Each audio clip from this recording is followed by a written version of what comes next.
Assalamu alaikum, peace be upon you. Bismillah, alhamdulillah, as-salatu was-salamu ala Sayyidina Muhammad wa ala alihi wa sahbihi ajma'in. Today's lecture is about a couple of very important reminders for us, myself first. As reminders, they are not new concepts, but are very much worth reflecting upon. Since these reminders are interrelated, by the time we get to the third and the fourth, you will then see what is in the core of these brief reminders, or what they all boil down to. For the first reminder, we start out with trade, deal, or transaction with Allah Azza wa Jal, our Creator and the Sustainer and the Lord. A deal that has such a high returns and virtually no losses at any point in time, which is a dream of any person dealing in business. إن الذين يتلون الكتاب الله وأقاموا الصلاة وأنفقوا مما رزقناهم سرا وعلانية يرجون تجارة لن تبور. Indeed, those who recite the book of Allah and establish prayer and spend in His cause out of what we have provided them, secretly and openly, can expect a profit that will never perish. Reciting the book of Allah does not mean just recitation, rather reading along with reflection, followed by prayer and giving. That is, spending in His cause for His sake and pleasure out of what He has provided for them, often secretly, where only Allah knows about it, and sometimes openly, only to encourage others not to boast, upon which they can expect a return with no losses, a guaranteed profit that would never disappear or diminish. Such a deal is also a form of striving, jihad, that protects the believers from painful torment, as the Quran says in Surah Saf, chapter 61, يا أيها الذين آمنوا هل أدلكم على تجارة تنجيكم من عذاب عليم. O you who believe, shall I guide you to a transaction that will save you from a painful punishment? Then it goes into details of this transaction by saying, it is that you believe in Allah and His Messenger and strive in the cause of Allah with your wealth and your lives. That is best for you if you knew.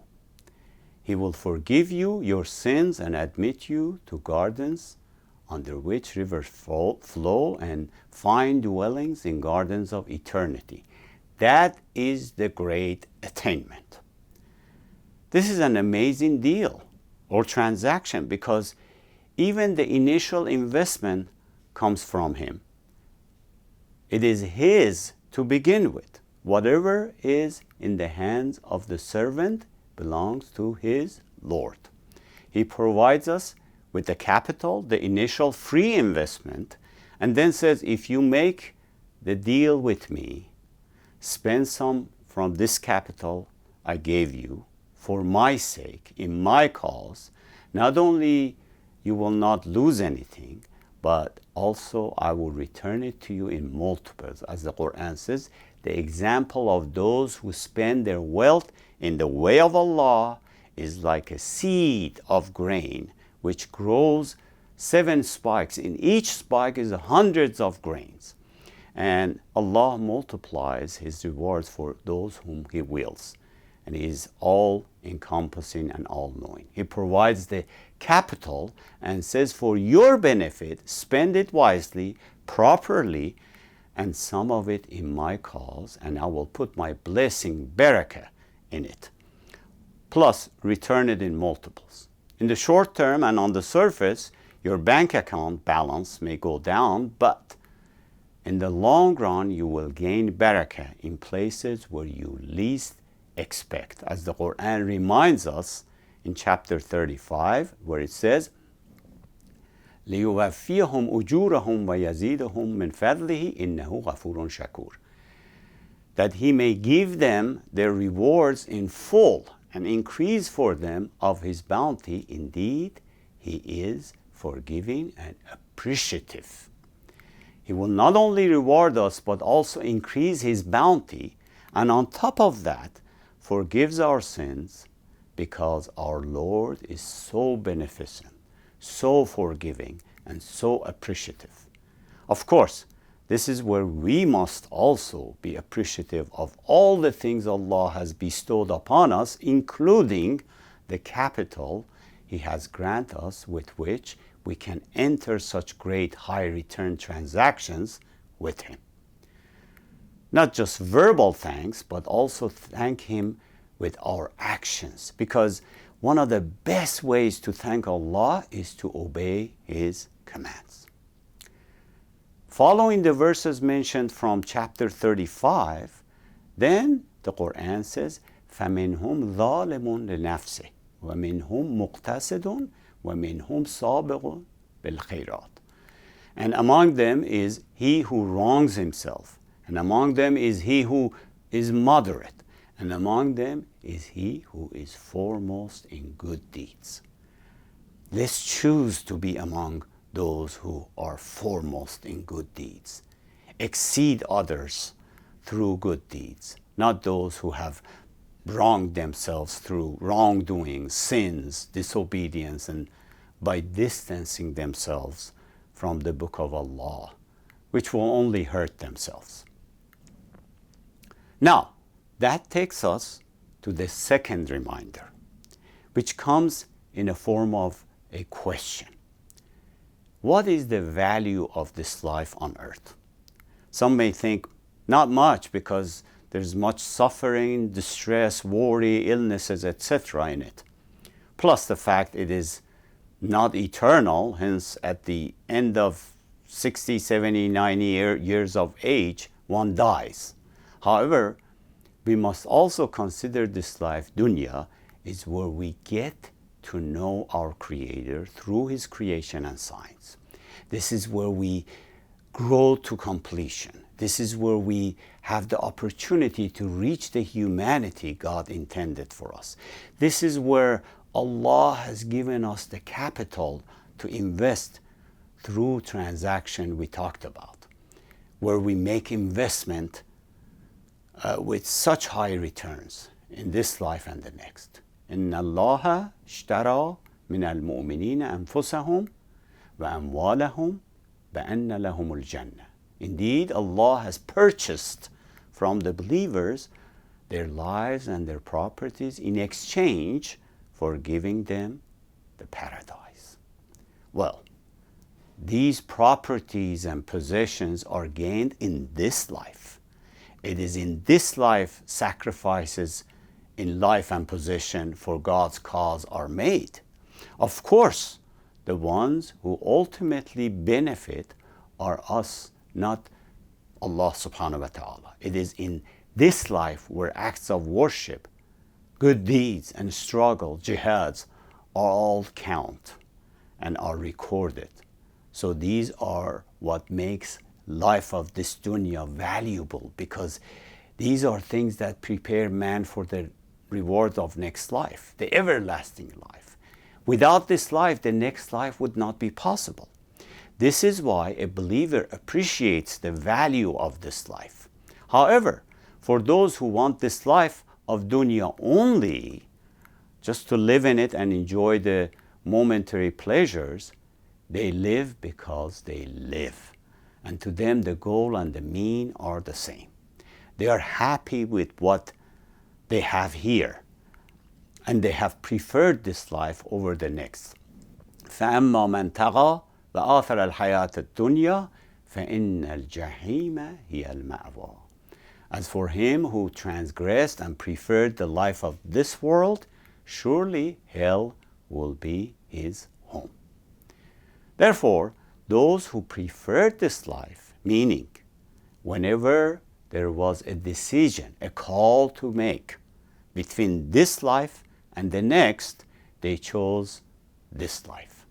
Maybe it was something that is haram and destroys their hereafter, but because it has lots of gains in this life, they chose this life over the next. You see, this life is good as long as it's not competing against the hereafter. وَمَا الْحَيَاةُ الدُّنْيَا إِلَّا مَتَاعُ الْغُرُورِ. And what is the worldly life except the enjoyment of delusion? The term mata refers to an enjoyment, a benefit that is short-lived. Ghurur means even the short enjoyment is deceptive. It's a delusion because the real enjoyment is something that lasts. Thus, the whole life compared to the hereafter is a short-lived enjoyment at best. And of course, with this enjoyment comes lots of other things like stress, worry, difficulties, illnesses, and so forth. Hence, when it comes to making the call, which is often, one must continuously prefer the hereafter. Then there are those who reject hereafter altogether. They have no idea what's waiting for them on the other side. You ask them, why do you live? They say, I live because I live. To them, the mean and the goal are the same because to them, there is no hereafter, and one's life ends with his or her death. فَأَعْرِضْ عَمَّنْ تَوَلَّى عَنْ ذِكْرِنَا وَلَمْ يُرِدْ إِلَّا الْحَيَاةَ الدُّنْيَا. So turn away from whoever turns his back on our message, our reminder, and desires nothing but the life of this world. Otherwise, the life of this world, taken as an opportunity to prepare for the hereafter, an opportunity to seek hereafter by utilizing the means given to us, is very valuable. It's very valuable to us Muslims. Every second of it, along with all the means given to us by Allah Azza wa Jal, such as those discussed earlier. Now, the third reminder, an easy way to accomplish the above, is to be close to Allah Azza wa Jal, befriending God. And the way to do that is through our hearts, where we let no one in but Allah subhanahu wa ta'ala. Our love, hope, and attachment to Him. This does not mean we do not love others like our family members. This means our love and attachment to Allah subhanahu wa ta'ala is at the top of the list, more than anyone and anything in our lives, because it is this love or attachment that protects us and determines how we live in this life and the next. It is this attachment to Him that allows us to live a happy, content, peaceful, and righteous life here, and the best outcome in the next life. Along the way, we are ready to sacrifice anything we have in His cause. We're not enslaved by selfishness, arrogance, whispers, and desires. If Allah's love, hope, is number one in our hearts, then we should be willing to do anything for Him. Why was Ibrahim alayhi salam ready to sacrifice his only son for Allah? Because he was a close friend, Khalil of Allah, meaning he truly loved Allah Azza wa Jal and was close to Him. Befriending God will make this life and the next prosperous.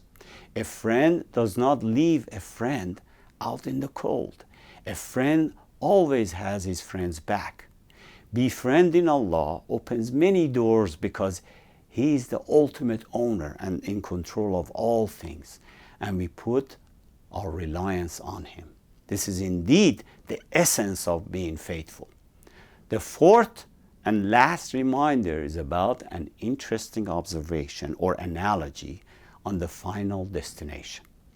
The Quran talks about the gates of heaven and hell in Surah Zumar, chapter 39. Some people have said such gates exist in our hearts as well, or the gates of heaven and hell are in our hearts already. But it rather should be said, the way to real gates of heaven and hell is through our hearts. For example, disbelief or shirk or greed or arrogance and alike are in the heart will pave the way to the gates of hell. And things like compassion, taqwa, generosity, and virtues in the heart pave the way to gates of heaven. In other words, the gates within our hearts lead to the gates to heaven and hell. It is an interesting analogy because we know about the reality of heaven and hell.